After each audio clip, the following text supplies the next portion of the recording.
नमस्कार, मी प्रतीक्षा. न्यूज मराठी 24/7 मध्ये आपलं सगळ्यांचं स्वागत आहे. तर विधान परिषदेचा पहिला निकाल समोर आला आहे. भाजपचे उमेदवार योगेश टिळेकर यांचा विजय झालाय. तर विधान परिषदेच्या 11 जागांसाठी ही निवडणूक पार पडली आहे. या निवडणुकीचा पहिला निकाल आता समोर आलाय. भाजपचे उमेदवार योगेश टिळेकर हे 23 मतांचा कोटा पूर्ण करत विजयी झाले आहेत. त्यामुळे विधान परिषदेच्या निवडणुकीचा पहिला निकाल हा भाजपच्या बाजूने लागलाय. योगेश टिळेकर हे 2014च्या विधानसभा निवडणुकीत आमदार म्हणून जिंकून आले होते. हे हडपसर विधानसभा मतदारसंघातून जिंकून आलेत. त्याआधी ते पुणे महानगरपालिका नगरसेवक होते. योगेश टिळेकर यांच्यावर पक्षांतर्गत अनेक जबाबदाऱ्या पक्षाकडून देण्यात आल्या होत्या. त्या त्यांनी पूर्ण केल्या होत्या. यानंतर त्यांना पक्षाने विधान परिषदेवर पाठवण्याचा निर्णय घेतलाय. या निवडणुकीत योगेश टिळेकर यांचा सध्या विजय झालाय. या निवडणुकीत भाजपच्या उमेदवार पंकजा मुंडे यांचा देखील विजय झालाय. योगेश टिळेकर यांच्या नंतर पंकजा मुंडे या दुसऱ्या विजयी ठरल्यात.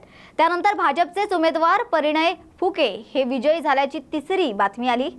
भाजपकडे 103 मतं असल्यामुळे त्यांच्या उमेदवारांचा विजय होणे हे साहजिकच आहे.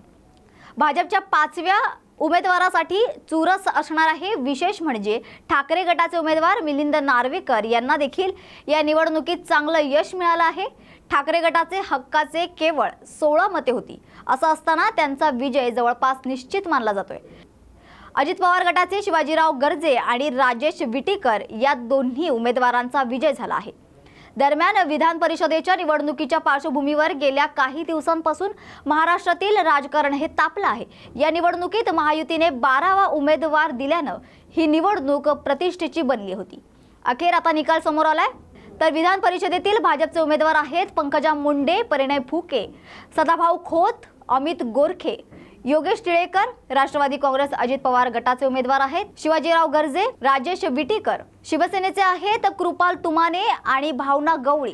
तर शिवसेना ठाकरे गटाचे आहेत मिलिंद नार्वेकर. शरद पवार गट पुरस्कृत आहेत. राष्ट्रवादी काँग्रेस शरद पवार गट पुरस्कृत उमेदवार आहेत जयंत पाटील, जे शेकापचे आहेत. काँग्रेसचे प्रज्ञा सातव हे उमेदवार आहेत. तर ही उमेदवारांची यादी आहे. तर हा होता विधान परिषदेचा पहिला निकाल. तर दुसऱ्या निकालावरही आता सर्वांचंच लक्ष लागलं आहे.